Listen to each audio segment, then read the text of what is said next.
So I was reading up on pearls the other day, and there's a lot of interesting things that you can find out about that, both online and in a class, because I am in a zoology course as well. And the one thing that stuck out to me was that these pearls, which are considered jewels, they're the only jewels that are made in a living animal. The other fun fact about pearls is that they're meant to be a defense mechanism against some parasites. Obviously not that much of a defense against humans for wanting to put them around our neck as necklaces.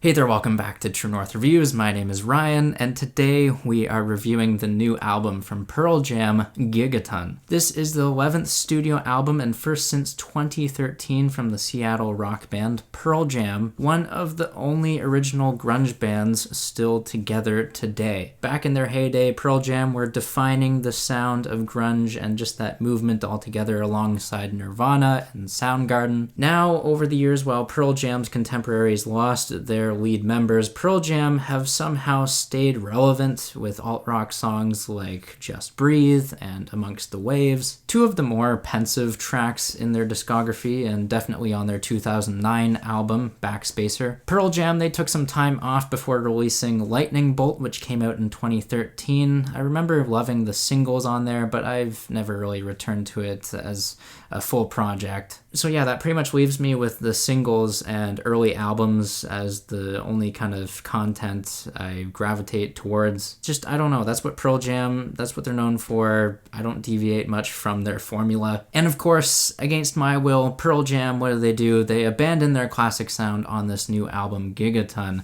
Like, it couldn't have been that hard to just give me a combo of their last two albums, Backspacer and Lightning Bolt. After all, it's not like I was asking for another 10. I wasn't really asking for much here. Instead, the replacement sound and style kind of had me puzzled, had me scratching my head. The lead single, Dance of the Clairvoyants, was great. It still is great in my opinion. I just can't help but to feel confused when the band was amalgamating electronic percussion and what sounds like David Byrne vocal inflections. I was just like, okay, Eddie Vedder, I guess that's you now. The quirkiness of those vocals quickly subsided on the next single, Superblood Wolf Moon, and that's also when my bar of expectations lowered for this record. Just a super bland song without much in terms of unique personality, although the guitar solo and interludes are pretty captivating. The rest of this album, Gigaton, though, it's a mix of somewhat engaging songs that are also tedious. Half the time, I feel like this record just doesn't know if it wants to bust out a Dave Grohl kind of growl or just put its listeners to sleep with ambient backdrops. Gigaton is figuratively and ironically stuck in between a rock and a hard place, that hard place being Sleepy Town. Not to completely rip this apart, as there are some highlights that emerge here and there, especially with the intro cut, Whoever Said. We have this catchy and unique hook and a lot of ball-busting guitar riffs. Another song I do admire is Quick Escape, which works in some of the more subtle elements of electronic music, and it works out for the best with Pearl Jam. They don't isolate their old fans too much. They actually compel them to listen along with the headbanging bass line. Lyrically, Quick Escape is one of the songs that is heavily focused around climate change, as much of this record is, and I think it's one of the better tracks to emphasize the fact that humans need to step up to the plate to fix this issue instead of waiting for something worse to happen. Returning to that electronic influence, that tinge that kind of shows up on a few tracks here, All Right is another one.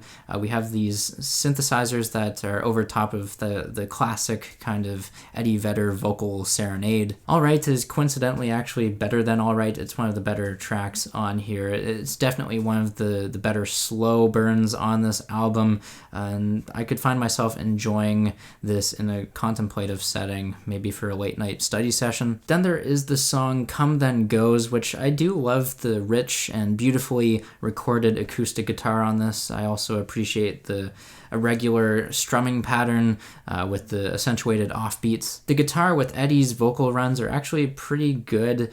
The rise and fall to them in dynamic nature, I like it. Unfortunately though, Come Then Goes just has a really long runtime that might just be the song's only drawback. In fact, Gigaton's greatest liability is the fact that it is so long-winded. Also match that with some pretty dull soundscapes and middle-of-the-road rock songs, and yeah, that's pretty much what this record is in a nutshell. Some of the more boring songs on this album, for example, end up being 7 O'Clock, which mentions lyrically a message coming in at 7 o'clock. It just makes me think that Pearl Jam stayed up all night and they just waited for that message too long. We're now into an all-nighter, and now they're forced to play on stage with no energy. By the end of the track 2, Eddie Vedder's signature crooning, it's just meh. It's not as great as what it was on 10. Okay, I'm nostalgic. I think maybe even Pearl Jam are nostalgic at times too with this record. That's definitely the case on the cut Never Destination, as the guitar riff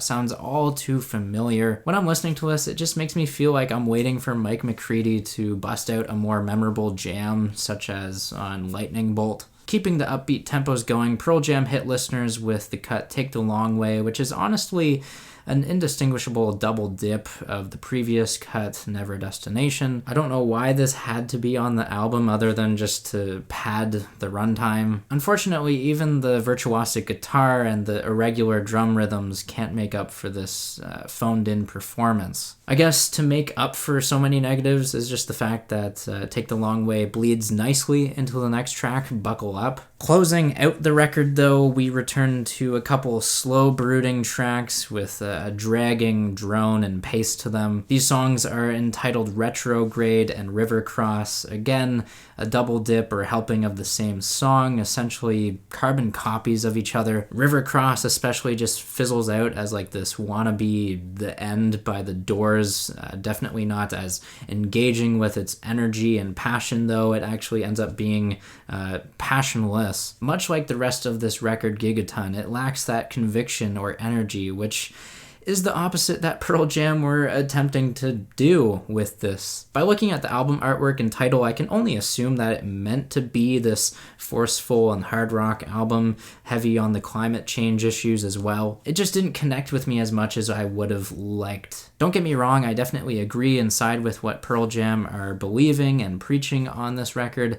I just find myself either bored with the slow burns or just rolling my eyes with the safe and predictable rock songs. To me, Gigaton is just way blander and way drearier than it had to be. Not without a couple highlights, of course, but just as an album overall, I don't see it really standing out as time goes by. There might also be better environmentally aware projects out there too, just thinking of the last 2 King Gizzard releases, just saying. Yeah, I'm feeling a 5 out of 10 on this. Yeah, the Pearl Jam record just ended up being pretty average or mediocre in my opinion. You're not going to be missing out on much if you don't get around to listening to it, but you might just want to check out a couple of my favorite tracks. They'll be linked down below in the description. At the end of the day, I'm just relieved that Gigaton was much better than my expectations going into it. The singles were kind of misleading, so I was thinking it was going to be much worse than what we got. But what do you guys think? Sound off down below in the comments. Let me know what you think of the new Pearl Jam record. Leave a like, subscribe if you're new in town. Thanks for watching, and as always, have a rockin' day.